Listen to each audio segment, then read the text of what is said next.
Welcome back to the Act Two podcast, a podcast for the real-life working screenwriter. I'm Tasha Hugh. And I am Josh Hallman.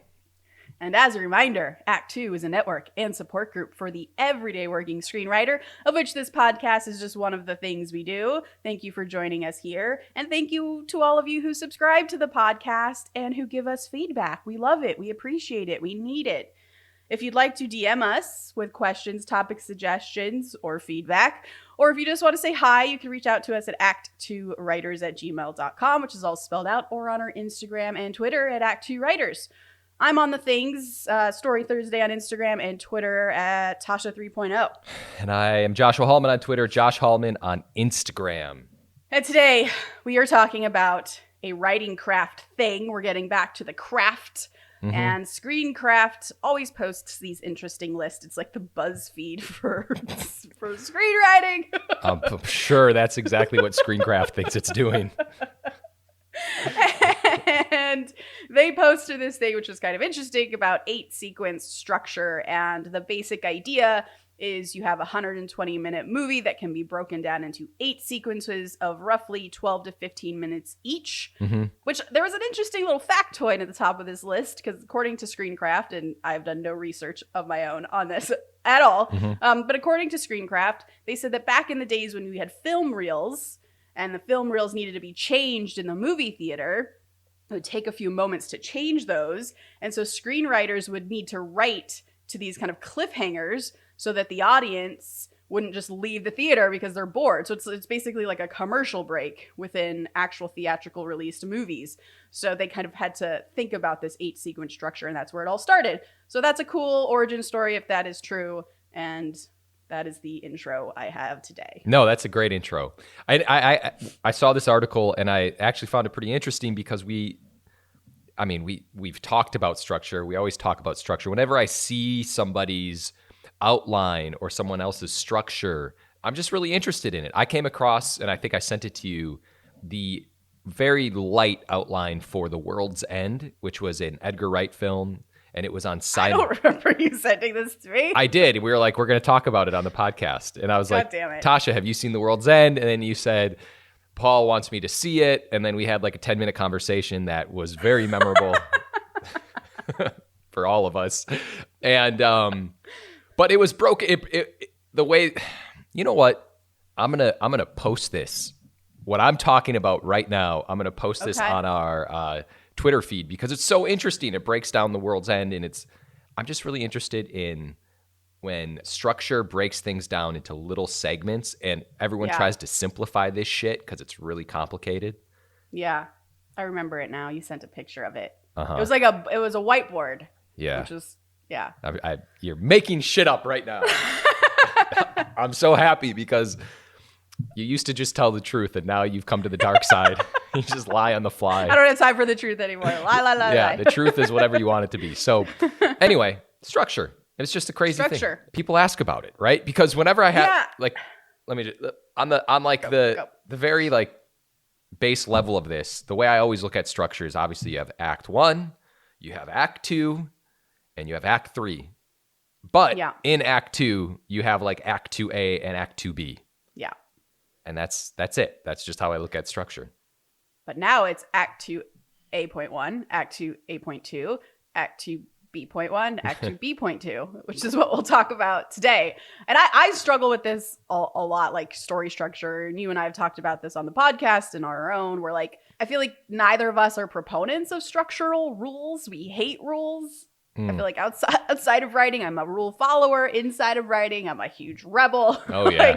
I don't like it because I remember young Tasha would take all of these, when I'm trying to figure out how to even write a screenplay to begin with and how to write one that works for the market, like all the things you start to think about as you're learning how to write screenplays.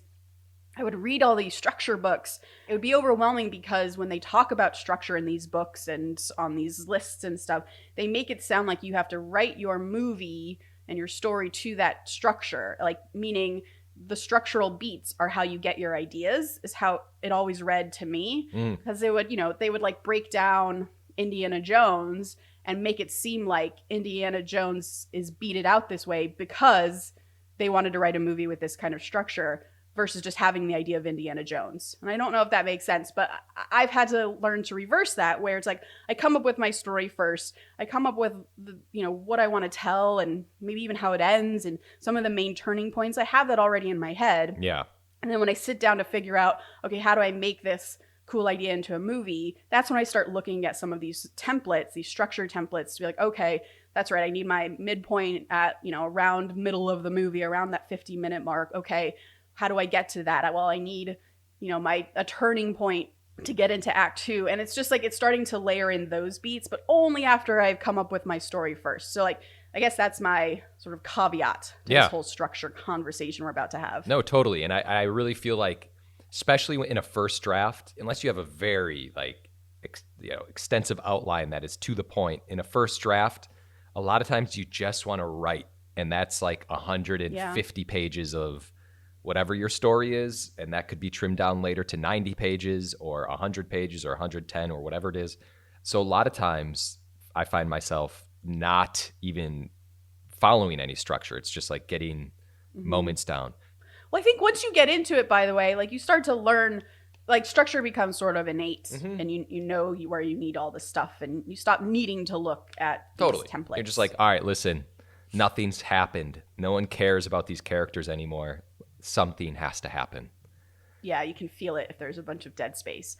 But also, if you find you've written your 150-page vomit draft and you're like, oh, there's so much dead space, that's also a time, I think, to come back to something like this 8-sequence story structure we're about to talk about and be like, oh, okay, that's right. Like every 15 pages, I don't have something interesting happening that's a turning point. So maybe I need to rethink how my characters get from point A to point B now. Yeah. So they could be ways to like tighten story that you have as well. I think Josh and I would just caution using structure as your very first stepping stone to coming up with your ideas. Yeah. All right. Okay. Let's get into it. Should we fucking get into this? Yeah. Okay. 8 sequence structure. You want me to dive in? Am I doing this? Let's do it. Okay. Yeah. So, you know what? Let me just shout out this author real quickly. Britton Perelman? Britton. Can I read? I'm Ron Burgundy. This is on Screencraft. I feel like we have to, give a shout out. All right. Absolutely. The 8 sequence structure, as broken down here, is Act 1 is made up of sequence 1 and 2. Act 2 is sequence 3, 4, 5, and 6. Act 3 is sequence 7 and 8. And the way that they have this is in sequence 1, it's your introductions, which is pretty cut and dry. It's introducing us to the world, our characters, a sense of what this movie is. It's the intro. And according to this, it ends with the inciting incident. And it also says that it hints at upcoming conflicts and tension, and you learn the basic premise of the story. I think this is super important because I know I am a fan of the slow burn. I get caught in my own way when it comes to the slow burn, and I've read plenty of scripts that this first sequence, this first 12 to 15 page moment of your screenplay is real slow. And it's maybe just a character walking through their day, and it's not setting up that the question of the movie or the conflicts that are to come, or even like hinting if like there's plenty of scripts I've read where it's actually a horror movie, but you don't know that in the first 15 pages. And that doesn't mean like you have to have a scare in the first 15 pages, but the tone is just not there. And it actually like starts as a family comedy and then turns into a horror. You're like, wait, what? Yeah. And that just creates confusion. So when you first intro your movie in that first kind of, if you think of them as like mini movies, right? These 12 to 15 minute mini movies, that's their first intro to your entire world. So what do you want to say with it? I think that's just an important way of looking at it. Yeah. And I'm just going to echo something you said, why this is like such an interesting thing is I love the idea of mini movies, and I love the idea of writing something that ends with a cliffhanger. And in this case, it's like, if I could master that, like, which is something I always try to do, is writing where it's so engaging. It's always ending with the cliffhanger where you just want to keep going. And I feel like that's what this is trying to do. Yeah, I think that's exactly what it's trying to do. And it's such a smart way of telling a story. Mm-hmm. And that's not that you should fabricate these hooks, but if that feels organic to your storytelling, And it's something that you can go back and do, by the way. Like we were talking about, if you've written the draft you love and you can go back and be like, okay, at my page 15 or at where my first sequence ends in my movie, is there something exciting that happens that makes the audience want to continue to read or to continue to watch if this was actually made? Those are just really important questions to ask yourself. I can feel like a voice in my head being like, you're selling out because you're trying to do hooks. And like, that's not what it is. It's just trying to write an engaging story. So if this helps you do that, which it helps me do that, then I think this is great. Yeah. I feel like I'm continually trying to justify why we're talking about this totally. topic. Me too.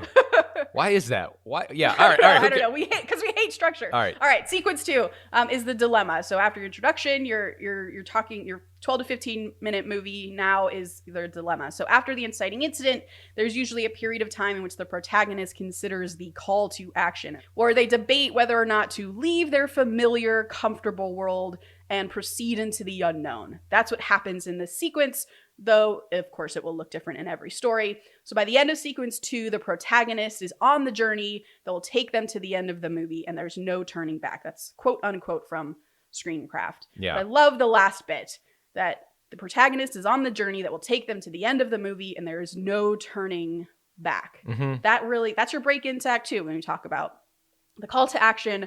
I hate that term because it doesn't make sense. Like I hate it. Like that shuts my brain down. When we start using terms like that shuts my brain down and it makes me feel like I'm writing really formulaic. But if you tell me I need at the end of this section for my protagonist to now have, their entire status quo world turned upside down, so there's no turning back, that I understand.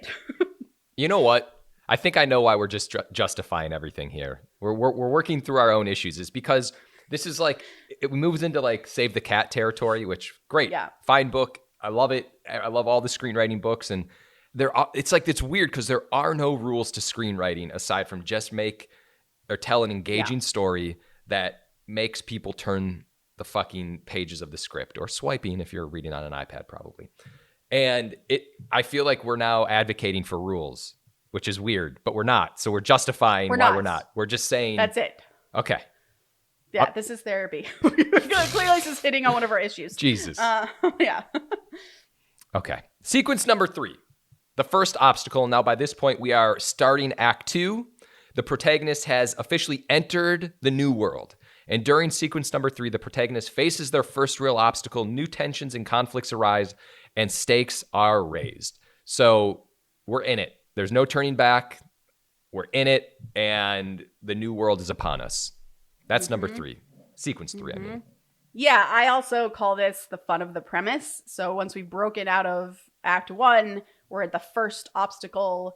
I think it's helpful to think of it as a first obstacle because, your character's entering this new world that you're putting them in, whether it's literally, you're going to Neverland, or it's just I've joined the police force and I'm now on the beat. And I know nothing about causes and terminology. On the beat. Yeah, okay. No, that's really good. So like that, those are equally new worlds. So what is the first obstacle there? Because if I'm watching a movie, I want conflict, right? I want my character who is not a cop and is now a cop to have to face some new, life thing. Like it's different now to be a cop, and maybe there's prejudice or maybe there's crime that's okay. I should really stop at the world I don't know anything about. Yeah, no, keep going. This is amazing. Just watching me implode. I'm just sipping my water. Point is, it should be new tension, new conflict, and an attempt for your character to solve new problems in this world. They either fail or they succeed, but there's something engaging going on here. That's why we're calling it a first obstacle, and I think that makes sense. Yes. Anyway, sequence 4. Some might call sequence 4 the fun and games of the movie. I would not, because I call sequence 3 fun and games of the movie. In sequence 4, the protagonist faces another obstacle or dilemma that comes as a direct result of what happened in sequence 3. This sequence usually ends with a midpoint.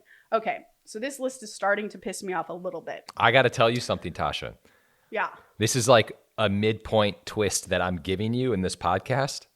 Oh, shit. This is starting to make sense to me. No! I'm like, you know what? Yeah. I get it. I understand. This is, again, where I would write my screenplay first and see if I can't make my script better and tighter and more exciting by referring to this rather than writing to it. I don't know how to write to the protagonist faces another obstacle or dilemma that comes as a direct result of what happened in sequence 3. That feels like I'm suddenly fabricating an obstacle to get to this midpoint, and I hate that feeling. Instead, it's like, as a writer, you want to be like, what is your character feeling? Who are they right now? What do they want? And how does what they want get them into trouble or, propel the story forward? And then I'll go, okay, now that I've written this story of my character being propelled forward by their own issues, their own flaws, and their own wants, is there a dilemma in that? Is there obstacles in that that's caused by that first obstacle, meaning something they have done themselves to propel the movie forward? I think what this is trying to say is like cause and effect. Yeah. From the beginning, in this sequence 3, the first part of Act 2, you're in this new world and now you're doing these new things, and now the effect, it's like the whiplash of what just happened in sequence 3 is now happening in sequence 4. Yeah. Hey, let's talk about Maverick. Oh, okay. Sure. So the break into 2 is now I am going to Top Gun, right? I'm going to Top Gun, and I am going to fly this awesome mission because obviously they're going to choose me, Maverick, to do this impossible mission. Mm-hmm. And then the first obstacle is, no, actually, we don't want you to be the awesome pilot. We want you to train the awesome pilots. And so the sequence 4 is, okay, I've gone past my first obstacle, which is I've accepted that I'm going to be a teacher now, and that sucks. But the promise of the premise is leading up to the midpoint is now let me have fucking fun with these cadets. And it's Tom Cruise training everyone and everyone failing and no one being as good as Maverick. That's kind of what this sequence is to me. I agree. All right. Okay, so we're after the midpoint. Sequence 5 they call the twists and turns. Sequence 5 usually contains the twists and turns of Act 2. This is when secrets are revealed, relationships are tested, tensions rise, obstacles get more challenging to overcome, and the protagonists are really put to the test. In this sequence, the protagonist typically rebels against whatever growth they've been confronted with, wanting instead for things to stay the same. I'm starting to get angry. I love this one. Okay. I love this one because I love when characters are trying to stay the same as much as possible and their world is poking at them and punching them in the face and saying, you can't stay the same. You have to grow. You have to learn. You have to change. Those are my favorite characters. I love this. And the reminder that it comes around here, like that's important because in my intro, I've established the fatal flaws of my character, and here's where it gets tested after like the fun of the premise, the fun of them going into a new world and facing new obstacles and going to Top Gun and the kind of wide eyes of that whole situation. And now Tom Cruise has to learn how to let go of his issues with Goose so that he can make a better pilot out of Rooster and be a better man. Like, it's all of that stuff. That's all the good character shit. And I love it. And I guess I think it's important to say that these moments, I don't feel like they have to be multiple moments. I feel like this could happen in one moment, like somebody kind of pushing back of the change that they've already had. And it's like, I want to be the person that I was. When I read this, I don't know, I'm a little conflicted. That's all. I like the idea of wanting to. What's the conflict? Well, yeah. I like the idea of wanting to stay the same, but I feel like doing an entire sequence, like an entire first part of Act 2B of pushing back doesn't make all the sense to me. Because I feel like at this point of your screenplay, you have many other obstacles that someone has to deal with. Outside obstacles. Outside obstacles. Yeah. Yeah. But those plot obstacles, if you're writing a plot-driven movie, are still things that should confront your character. That's true. In ways that make them uncomfortable. I'm coming around. The twist and turn for me is that I'm trying to fucking hold on to the past right now, and I'm refusing to grow with this sequence. So here I go. I'm going into sequence 6 now. Get out of your status quo, man. Oh my god. Except sequence 6. Yeah. The culmination and the low point. where all of Act 2 culminates in sequence 6. Dun, dun. Things have steadily gotten more and more difficult for the protagonist, all leading to this culmination or this low point of Act 2.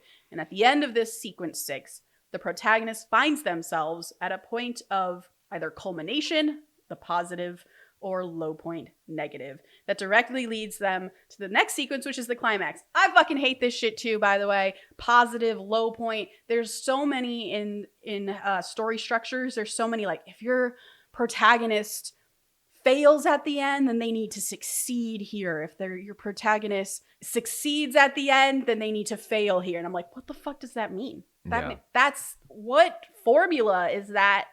What? Here's the thing. I just want to be very clear that we're not shitting on Screencraft. Not Screencraft, just the 8 sequence structure. Well, I'm actually taken from other things. This weirdly makes sense to me, this 8 sequence structure. It really does. I understand why this is broken up the way it is.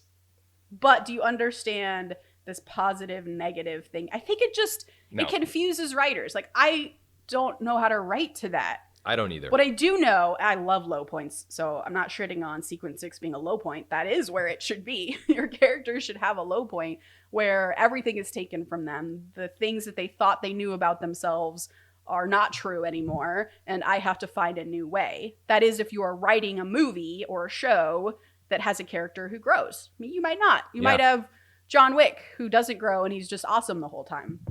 Yeah, it's interesting because I've never written something that had a high point. I don't know what that looks like. I don't either. I think for me, it's always like, okay, here's the low point. Like, shit has hit the fan. You've lost everybody. But those are just the type of characters I like to write. But so I've never really. There are false wins. Like, there's that's definitely a possibility, right? Where your character thinks that, the end of Die Hard 2, right? They think they've defeated the terrorists, but really the terrorist has a plan C that you didn't even see coming. That's super fun. But I don't think that's the low point of your movie. That's just part of Act 2, leading to the low point. I'm really impressed that you threw out Die Hard 2. Yeah. When there's Die Hard 1 and Die Hard 3, which I think we all agree on is like one of the best Die Hards. So it's just crazy to me that you just went to 2. But anyway, moving on. Sequence 7, this is it.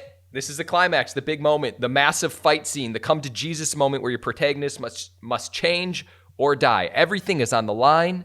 The stakes have never been higher. It all happens in sequence 7. And we, Tasha, the audience, learn whether or not the protagonist succeeds or fails. Mm-hmm. Yeah, to me, this happens after a low point. That's why I don't understand the positive, negative aspect of it. For me, it's always just, if someone has examples of the culmination that's a high point and then it switches over and then just please send it to us. Maybe it is an example of where you think you defeat the terrorist at the low point, success.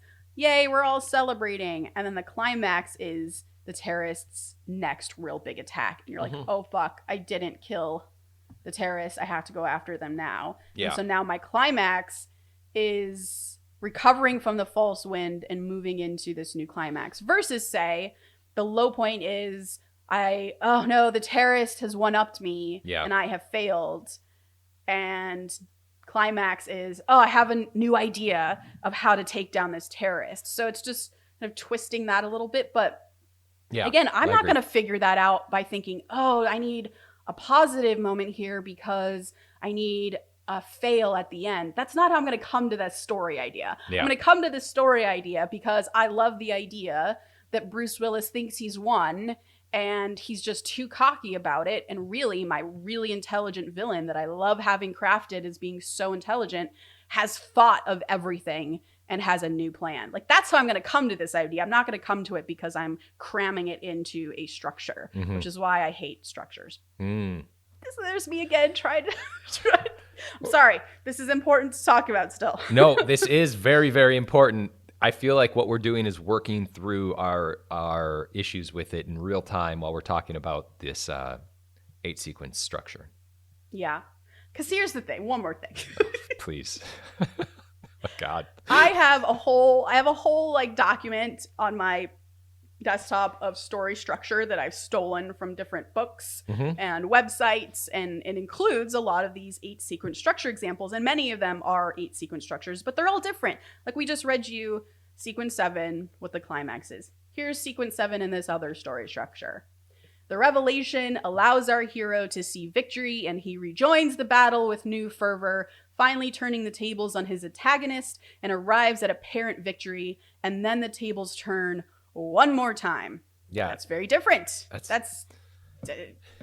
it's okay. It's a whole different idea. It's hard to comprehend.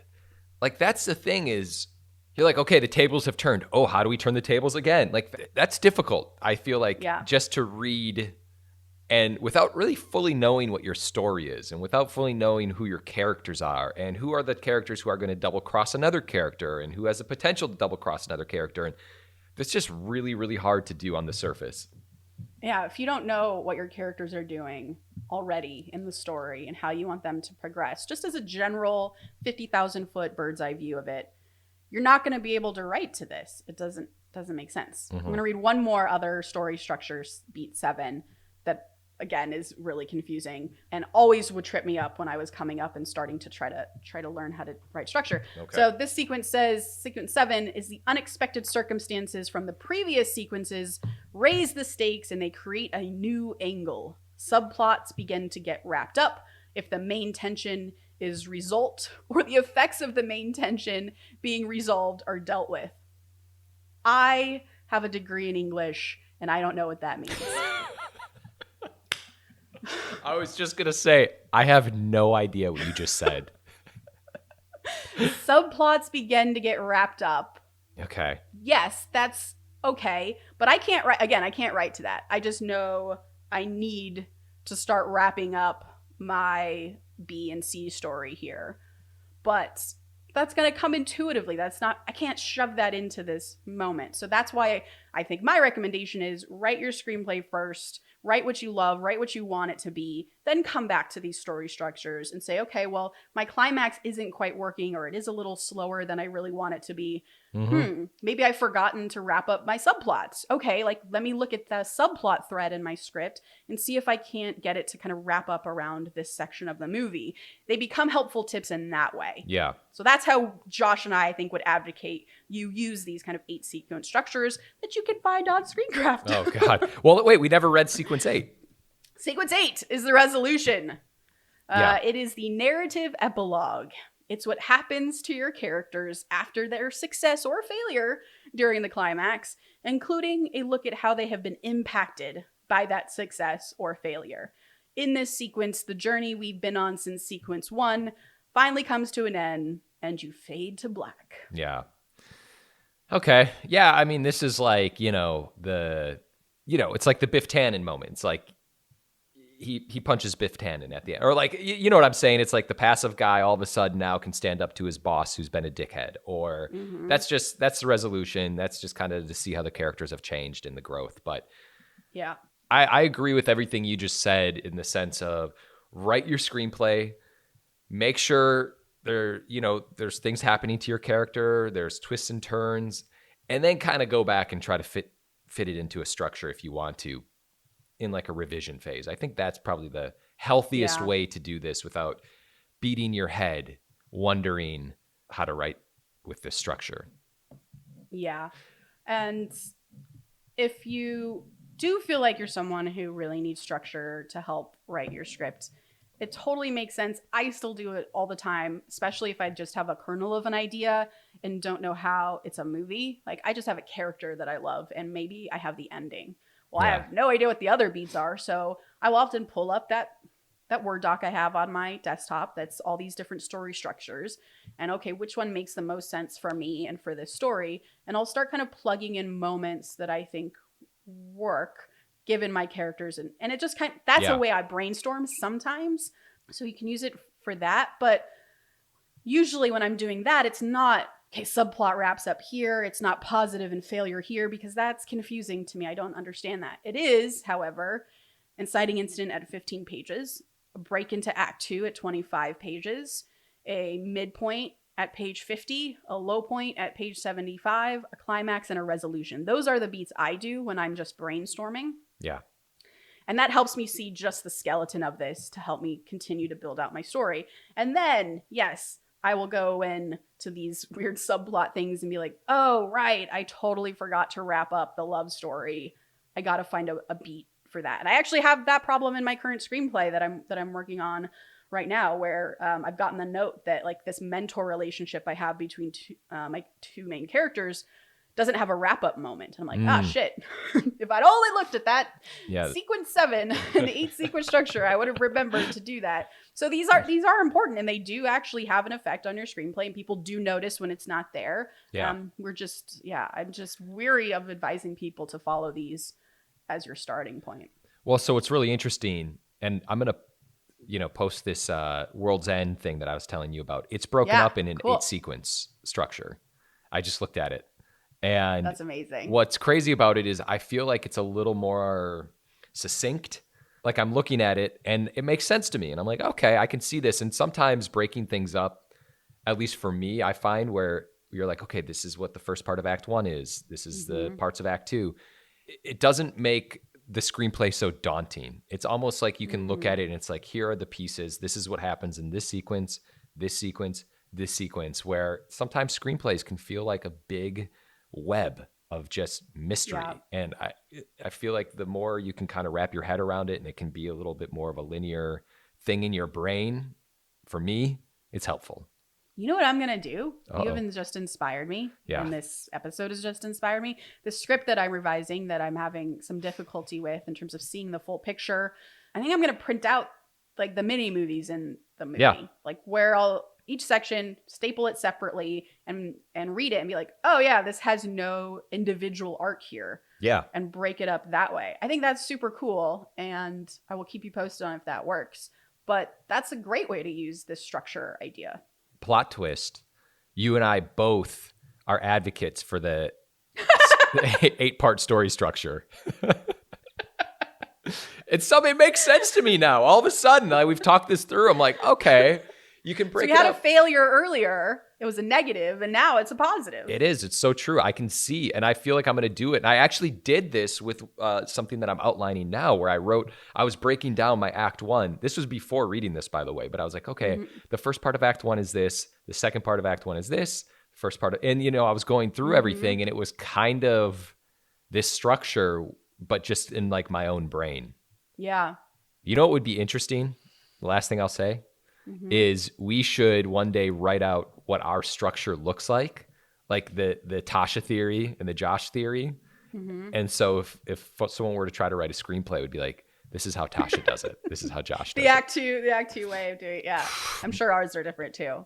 Let's do it. We'll create our own 8 sequence structure. Mine's like, part 1, the fuck happens here? Question mark. Part 2, payoff. Yeah, all of Act 2, all those sequences are just blank for me. Yeah. No idea. Anyway, so that's it. That's structure. We're constantly working through it.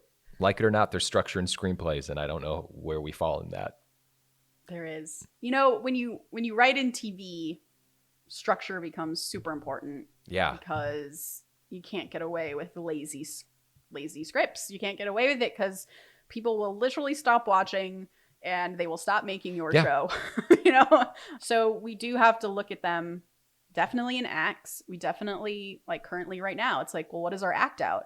And even though we're not going to have commercials in the thing we're making because it's streaming, they're still like, well, what is the hook that's going to get someone intrigued to move on to the next sequence of your episode? Yeah. And those are important questions to continually ask. And I hate saying it too, because there's a sense of like, well, you're selling out. I guess there's this, right? I don't care. I'm a sellout. The reality is you need your movie to be engaging. You need your show to be engaging because it's a multi-billion-dollar industry that requires people to come see your movie and show and pay for it. So giving them a boring movie or show just doesn't work in this model. So it's true. I mean, we live in an attention driven world, and you have to be able to hold someone's attention. And the way that you do that is by ratcheting things up and having twists and having turns. And that falls within a structure. Structure makes people feel comfortable, whether you know it or not. So we have to adhere to this. And in TV, I can only imagine, because you're working within a specific time frame, you know, and you're like, okay, we have to hit this at this beat, this and this mark, this and this mark. So yeah. And for like procedurals, it's very literally, we have to hit them at this minute. We have to hit them at this minute. And they're super successful. And I'm never going to write a network show like that. But I am paying attention to how do I make this show as interesting as possible? Because as an audience member, I always love the moments where I'm like, holy shit, did they just do that? Of course. Oh, I need to get back to that storyline. I need to keep watching. That's super fun. It makes watching TV and movies fun. So that's what we're advocating. Just making your stories more fun. Well, I'm just going to leave on this note. This is why like pop songs are so timeless and popular at all times. It's a fucking, like, you put it into a factory and it comes out, it's like it opens a certain way, and then like second 30 it starts going into like, it starts elevating, and then it dips down, it goes up, it dips down. Like, we hear the same song over and over and over again, but it's awesome every single time. Right. And that's because we're just comfortable hearing it, and we're going to rock out to it because that's what we love. Structure, baby. I'm all in on structure now. Okay, my last thing is when I became a true believer in structure was when I watched Jane Eyre, and I've told this story before. When I watched Jane Eyre, the new one, the Cary Fukunaga one, and it was like it's literally to the page, to the minute of where these turning points are that we've talked about. So I would challenge you to watch your favorite movie. And you're like, fuck you, Tasha, like structure. I'm not going to listen to structure. Great. Watch your favorite movie and see if they hit these beats. And I bet you they do in really surprising ways. And you're like, oh, they also paid attention to structure. That's really surprising, because if it's done well, you don't notice it's there. I think the lesson from this podcast is that you and I know that we need structure, but deep down inside, we fight against it. But like, our true selves not even are deep down inside, on the surface. Yeah, on the surface, we're fighting against it, but we know. And if we were in a room with someone, it'd be like, there's no structure to this. There needs to be some kind of structure to your script if it wasn't there. So it's true. That's push just and pull. It's just growth, Tasha. We've grown up. An anxiety-inducing podcast. I feel like I've just run a mile. Whew. Yeah, feel great. All right, quote of the day. A screenplay is a living thing, and each piece, even though separate and complete, is a part of the whole. Structure, remember, is the relationship between the parts and the whole. Sid Fields. Oh, boy. Please remember to rate and subscribe. Follow us at ActTwoWriters for more awesome writing stuff. You can follow me, Tasha, at Story Thursday on Instagram, or on Twitter at Tasha 3.0. I'm Joshua Hallman on Twitter, Josh Hallman on Instagram. And as always, the Act Two podcast is a production of Act Two, a network and support group for the everyday working screenwriter. This episode was edited by Paul Lundquist, music by 414 Beg, which you can find on Spotify.